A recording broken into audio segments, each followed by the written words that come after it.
बंदों गुरुपद कंज कृपा सिंधु नर रूप हरि महामोहतम पुंज जाशु वचन रवि कर। देशवासियों को मेरा हार्दिक नमन।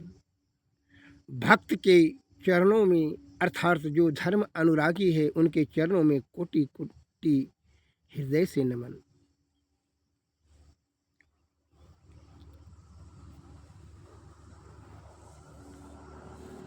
ईश्वर का वास कहाँ है? मन में प्रश्न उठता होगा हर सज्जन के मस्तिष्क में कि ईश्वर का वास है आखिर कहाँ? उनसे मुलाकात करने के लिए कैसे जाना चाहिए? मार्ग क्या है? कौन रास्ता से ईश्वर के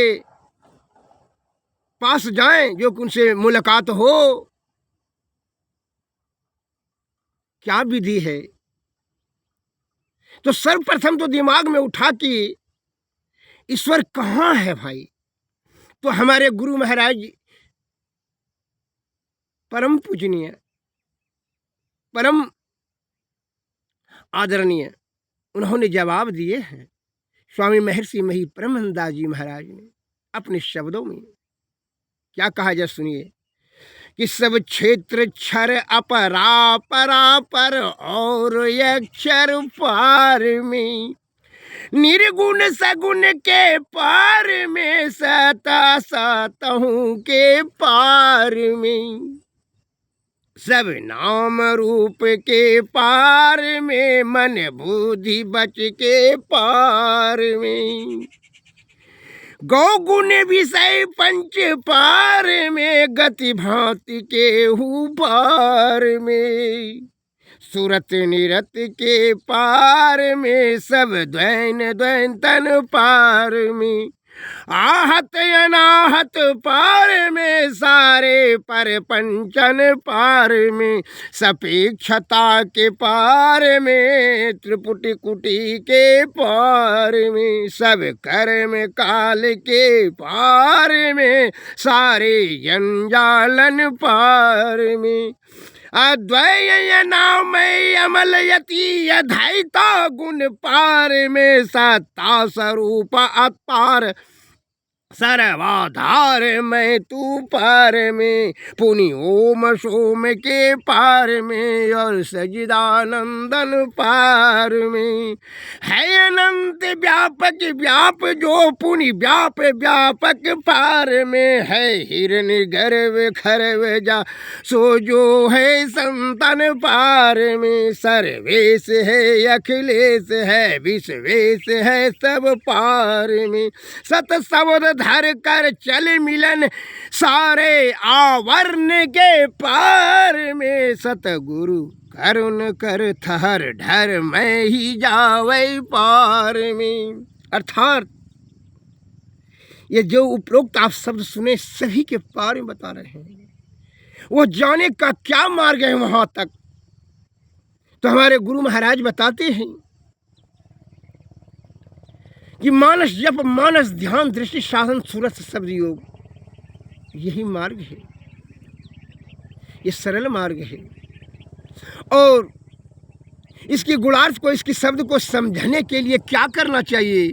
सतो गुण में रहे सदाचार पालन करें, शुद्ध चित्त आत्मा को रखते हुए ईश्वर पाने का प्रबल निष्ठा होना चाहिए, इच्छा होना चाहिए, पूर्ण आस्था और श्रद्धा के साथ में क्या होता, सत्संग भजन में जाएं और सदगुरु के चरण का सेवा कर करके तब उन्होंने बताएंगे युक्ति, तब उन्होंने करेंगे भक्ति, तब भक्ति से होगा मुक्ति। ही हमारे देश की प्यारे सज्जनों, अनादिकाल से आप जो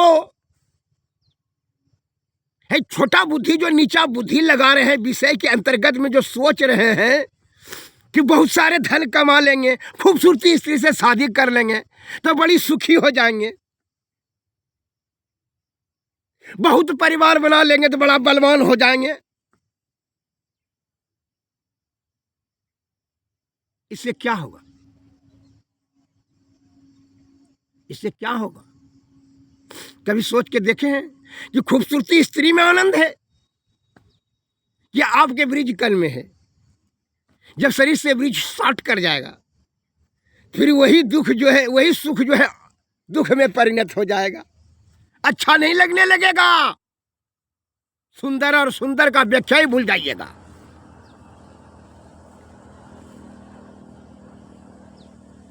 जितना कहते हैं ना कि सत्संगी सब ड्रामा करता है, तुम्हारा ड्रामा खुद खत्म हो जाएगा। बहुत धन जमा कर लो, अभी तुरंत अटेंडेंस तुमको अगर 10 करोड़ रुपया हो जाए तो तुम्हारा परिवार ही तुमको गोली मार देगा।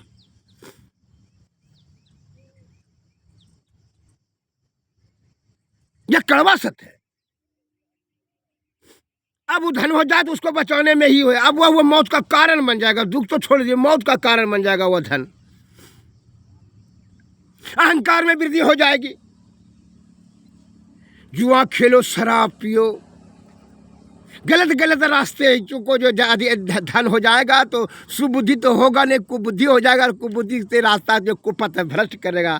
तब क्या है, रामायण में तुलसीदास लिखा है कि जिमी को पंथ पग देत खगेसा, हरहु बुद्धि बल न बल बले सा। जो कुपथ में लात धरता है उसका बुद्धि बल यश गुण सब समाप्त हो जाएगा। वो धन जो अधिक जो बिना कमाए हुए जो आपको प्राप्त हो जाएगा वह आपको कुपथ में ही धकेलेगा। कहा है संत वाणी में आया है, सामर्थ्य में कछु दोष न नाही, अरे विपावक सुर सर की। जब सामर्थ्य हो जाएगा तो अहंकार बढ़ना स्वाभाविक कहा है, it is a natural effect. आपका अहंकार बढ़ जाएगा, तमोगुण में चले जाएंगे, रजोगुण में चले जाए, हमसे कौन बड़ा है। अब जहाँ ये रजोगुण और तमोगुण आया तब तो दुर्गुण का ये जो है ना सरदारे आ गया, तब उसका सिपाही मंत्री संतरी देवे करेगा न, तो उसे कुकर्म होगा। और कुकर्म से आपका सत्कर्म छिन्न हो जाएगा। ये तो आप दम दिमाग में बैठा के रखिए। सर पहला बात। दूसरा बात कि अटेंडे में अचानक बोले तो आपका ही शत्रु सचरट खड़ा हो जाएगा और आपको जो है ना जीवन ही समाप्त कर देगा वो धन प्राप्त करने के लिए। अब धन का सुरक्षा करने में ही अपना आयु लगा दीजिए, सब दिमाग उसी में खर्च कर दीजिए। इसलिए हे हमारे देश की प्यारी सज्जनों, यह प्रकृति ने बड़ी आसीन कृपा कर करके यह शरीर को बहुत जतन से बनाया, यह पीप को जीव दिया। यह ईश्वर ने, प्रकृति ने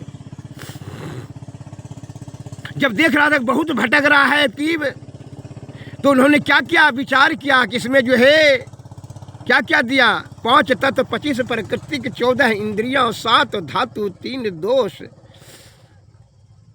सभी चीज दे दिया। कि भाई क्यों दिया, बड़ा कृपा कर करके कि जो है इसके ज्ञान से दिया। 4 अंतःकरण इंद्रियां मन बुद्धि चित्त और अहंकार दिया कि भाई ज्ञान से यह जो है परब्रह्म तक पहुंच जाएगा। तब यह जीव को जीव बनाया ईश्वर ने, प्रकृति ने। और यह जीव अगर यदि आप को बुद्धि से पथ भ्रष्ट हो गए तो फिर पीर पीप बन जाइएगा। इसलिए अभी जीते जी क्या करते हैं संत महात्मा लोग, इस शिव बना दो। शिव बनता है कल्याण, कल्याण कर लो। किसका, जीवात्मा का कर लो कल्याण रे। तू विषया आसक्त हो, कामनी और कंचन में पढ़ करके विषय और दुर्गुण का पोटरी कहा है तू जमा कर रहा है। किसको तू खुश करना चाहता है? तुम्हारे खुश करने से कोई खुश होने वाला थोड़ी है। तुम पहले जीवात्मा को पहले खुश कराओ। दुनिया को जीतना चाहते हो, तुम अपने मन को पहले जीतो। मन तो जीत नहीं सकता है दुनिया को चले हुए जीतने के लिए। किसी को जीतने का इच्छा हो जाए तो पहले मन को जीत लेना। तो जान लेना कि जब अपने मन को तुम नहीं जीत सकता है तो दुनिया को क्या जीता करे। कीमती समय अपना बर्बाद कर रहे हो मूर्ख मूड। संत महात्मा अनादि काल से कहते हैं, अरे यह सुख जो तू खोज रहा है छोटका बुद्धि से, विषय से आसक्ति होकर के जो तू सोचेगा तो छोटे बुद्धि न होगा, बड़ा बुद्धि कैसे। ऊपर उठो, विषय से ऊपर उठो। जो तू विषया आसक्त होकर के जो सोचता है ना, वो क्या है? क्षण भंगुर सुख, क्षण भंगुर आनंद। और वही आनंद का अंत हो जाएगा तो दुख हो जाएगा। एक आदमी ने कहा क्या हम नहीं समझे इसका बात, हम डिटेल में समझा देते हैं। जैसे किसी को भूख लग जाए, उसको भोजन दीजिए ला करके, कहिए खाइए खाइए, और खाते खाते जब उसका अंत हो जाएगा तो क्या कहेगा? आप नहीं खाएंगे, नहीं ना और खाइए, नहीं खाएंगे, और खाइए। 3 बार कहे, चौथा बार क्रोध हो जाएगा, नहीं खाएंगे, तुम्हें कहने से खाएंगे। कहा है अच्छा नहीं लगा, वही दुख होने लगा उसको। धन हो रहा है, लाख रुपया 1000 रुपया है, अगर 50 करोड़ इकट्ठे हो जाए तो उसका दुश्मन उसको मार देगा, उसका परिवार उसको मार देगा, उसका भाई उसको मार देगा, उसका पत्नी उसको मरवा देगा। रही धन लेने के लिए वो दुख हुआ, उसका कारण बन गया। अत्यंत सर्वेत वर्जित। तुम छोटका बुद्धि लगाना छोड़ दो। ये कीमती आयु दिया है प्रकृति ने, बड़ी आसीन कृपा करके इसको जो है क्या करना चाहिए, जीवात्मा को जो है परमात्मा में मिलाने का, अर्थात ये जीव को शिव में मिलाओ, और नहीं तो जो है सब हो जाएगा रे, और सब ने लाश जला देगा। फिर जो है जीवात्मा घुरते लेगा 84 लाख जोनी में, तू घुरते रहना, तुम्हारा कोई बुद्धि काम नहीं करेगा। अंत काल में जब श्वास छूटेगा, रुकेगा, तब तुमको समझ में आ जाएगा कि सही संत महात्मा किस चीज के खोज में है। सभी यह लौकिक वस्तु को परित्याग करके, तुमने कभी सोचा वह अलौकिक चीज प्राप्त करने की चेष्टा है, उनकी खोज उनकी क्या है, अलौकिक।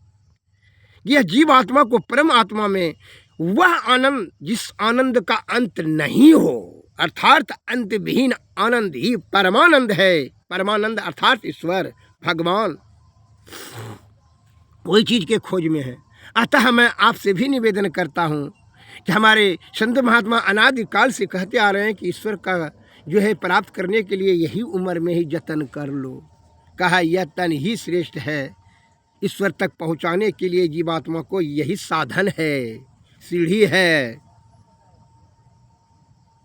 और धन के जो है फेर में तू रह कर करके, ये लक्ष्मी जी का कौन सवारी है, उल्लू। जिसको धन हो जाएगा वो उल्लू हो जाएगा रे, उसका सवारी उल्लू है, उसको दिन में दिखाने पड़ेगा। ऊंच नीच का भेदभाव समझ में रहेगा, उसको सब उसको लगेगा कि नहीं जो है ना उल्लू को दिन में दिखाइए नहीं पड़ेगा, सच्चा चीज तो उसको दिखाइए नहीं पड़ेगा। वो अंधकार में जल्दी देखता है, मैंने झूठ रूपी अंधकार में तमोगुण में मैंने क्या होता है अंधकार, उस तमोगुण में चला जाएगा और उसको अंधकारे में दिखाई पड़ेगा। क्या क्या करना चाहिए, ऐसा मौज करना चाहिए, जुआ शराब वेश्यावृत्ति, उसको परास्त करना, उसको गिराना, उसको पछाड़ना, उसको यही दुर्बुद्धि वाला उसके दिमाग में आते रहेगा और वो अपना दिमाग खर्च कर करके अपना सद्बुद्धि को खो देगा और वही धन में वो सड़ कर करके समाप्त हो जाएगा, या वो धन के कारण से ही उसकी मृत्यु हो जाएगी। मैं एक लघु कथा कह रहा हूँ, जरा श्रवण करें। एक सेठ जी को बुढ़ारी पर बच्चा हुआ, वो छौड़ा जो है बच्चा उसका जो है 8-10 बरस का हुआ, 8 बरस का लगभग। तब उनको सेठ जी बहुत दुर्बल हो गए, वह मरनासन पर।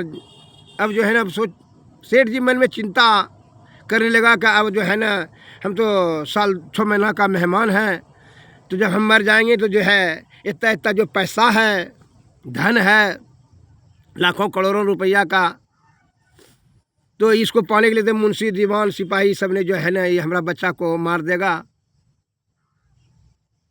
या धन लूट कर करके तो सबने अपना अपना लेकर चला जाएगा। हमारा बच्चा तो गरीब हो जाएगा, दरिद्र हो जाएगा, क्या खाएगा। चिंता हो गया सेठ जी को।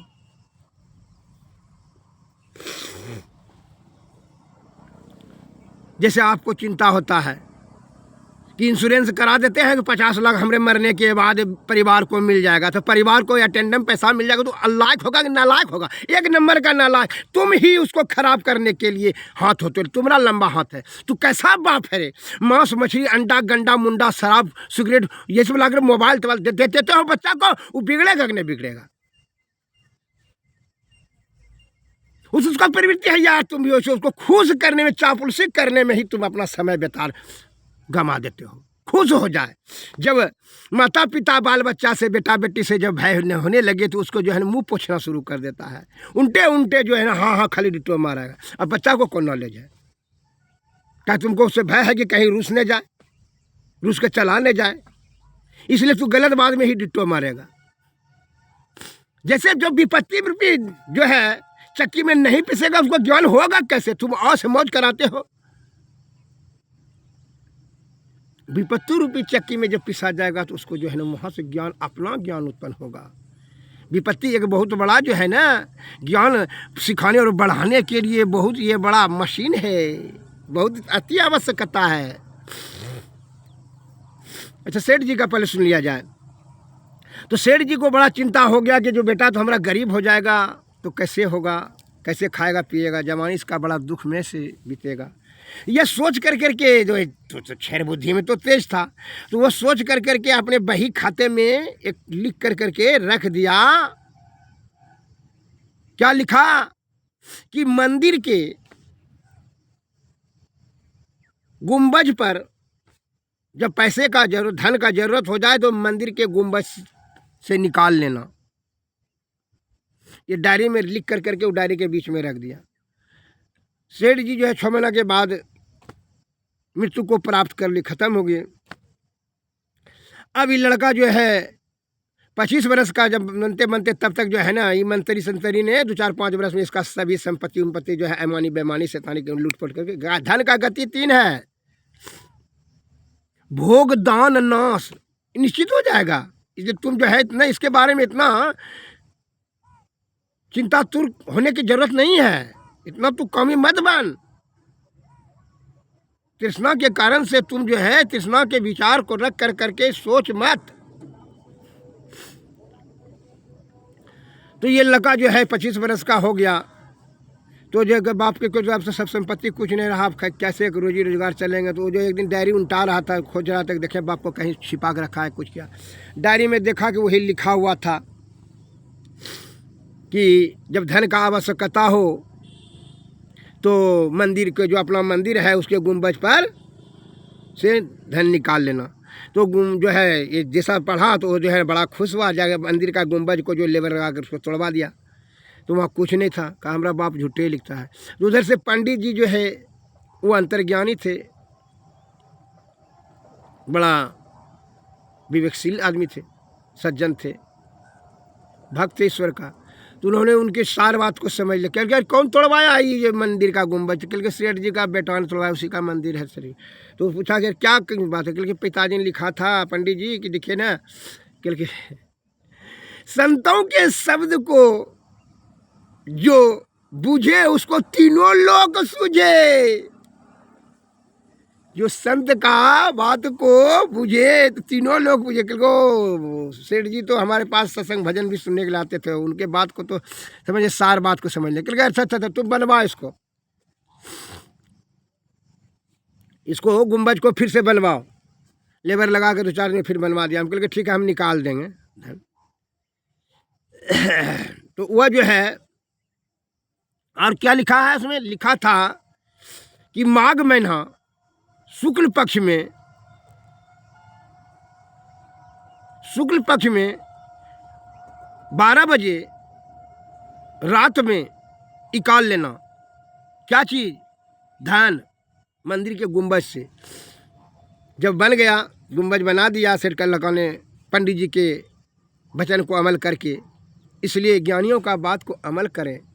तो जो है माघ महीना जब हुआ, कहा कि हाँ अब माघ महीना हुआ, शुक्ल पक्ष हुआ, इंजोरिया रात, कहा 12 बजे रात में कल को 4 ठोक को डाल लो, 4 लेबर को लो, चलो। और गुंबज का जहाँ पर जो है छैया पड़ रहा था, चंद्रमा के प्रकाश से जो गुंबज का छैया जहाँ पड़ रहा था, उसी को बोले उसी जगह जा खोदो। पंडित जी ने कैसी जगह खोदा, तो वहाँ जो है कलसी, 12 ठोक कलसी था, उसमें सोने का सिक्का भरा हुआ था, अत्यंत कीमती सब जेवर था, धन हुआ था, निकाल लिया। यह जो है कहा कि पंडित जी आप कैसे जाने? क्योंकि ये तो उसी ने कहवे किया, सेठ जी ने लिखवे किया है कि शुक्ल पक्ष में गुंबज से निकालना। तो अर्थात उसका कहने का तात्पर्य वहाँ से छाया से निकालना है, तुम गुंबज को तोड़ दिया। इसलिए कहते हैं संत महात्मा लोग क्या कहते हैं, अरे तू ये छोटका जो है, छोटा मोटा जो का सुख प्राप्त करने में जो हाँ अनमोल जो है, कोयला को पकड़ लेता है, हीरा छूट जाता है। यह जो क्षणभंगुर आनंद के फेर में हो, जो आनंद, ये आनंद का जो दुखदानी है, इसके फेर में तो अपना कीमती समय वह परमानंद से विमुख हो जाते हो, परमानंद की प्राप्ति नहीं कर पाते हो। अतः परमानंद की प्राप्ति करने के लिए विषय से ऊपर उठें, तब क्या मिलेगा? वहीं तब आपको मिल जाएगा परमात्मा। ये जीवात्मा जब परमात्मा को मिल जाएगा तब क्या हो जाएगा? फिर जीने मरने का झंझट ही समाप्त। जीवन मरण दुसह दुख हुई, मल मूत्र का पसीना ढोने वाला शरीर पाता है रोग शोक संताप दाय दुश्मन छल कपट परपंच जीव को उपार्जन के लिए नाना प्रकार का दुख से गुजरना पड़ता है। 84 लाख जीव में योनि में 9 महीना माँ के उदर कुंड में मल मूत्र के बीच में उदर कुंड में उल्टा टेंगरी लटकना पड़ता है। ये काफी आपको दुख लग रहा है? कितना काफी दुख है, ये तो घनघोर दुख है। इससे बड़ा दुख क्या हो सकता है? इस सभी के निवृत्ति प्राप्त करने के लिए संत महात्मा लोग बताते हैं कि ऊपर उठो विषय के परे तो मन निग्रह कीजिए, ईश्वर तो वहीं मिलेगा, कहाँ विषय के परे। इसलिए अभी जो मैंने ईश्वर के बारे में बताया, गुरु महाराज के जो वाणी में था वही शब्द के मैंने कहा कि ईश्वर प्राप्ति करने के बारे में सदगुरु के शरण में जाएं, निष्कपट निश्चल भाव से। उन्होंने आपको युक्ति बताएंगे तो भक्ति से तब मुक्ति हो जाएगा। इसलिए रामायण में तुझाए बारी मथई बरु हो तघितो असिकता ते बरु तेल बिनु हरि भजन न भव तरी है यह सिद्धांत अपील।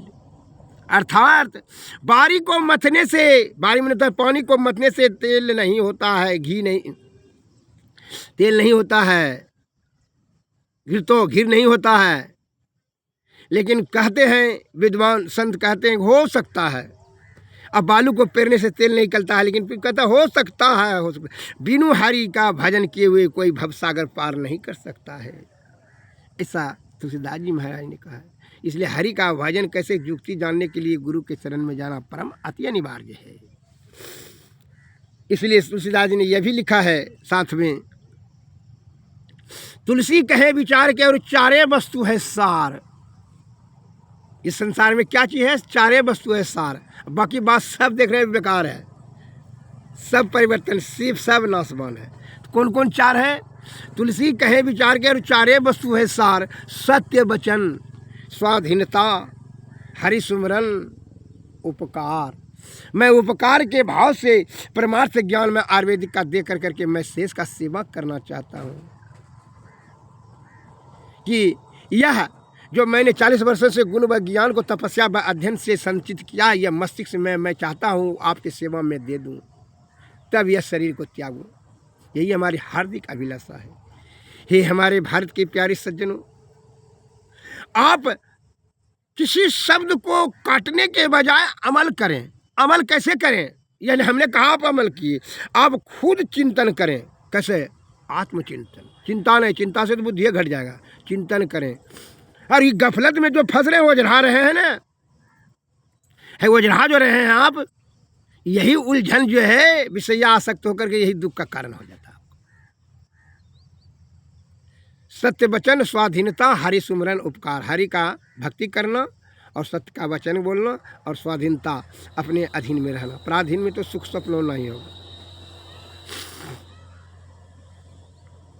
इतना शब्द आपकी सेवा में रखा। अगले पार्ट में मैं बता देता हूँ, बता रहा हूँ, अभी बताऊँगा, जो उसको सुनेंगे क्या कि कैसे ईश्वर प्राप्त करने का किस प्रकार सरल विधि है, और उसके बारे में बताऊँगा। जय हिंद, जय भारत, नमस्कार, धन्यवाद।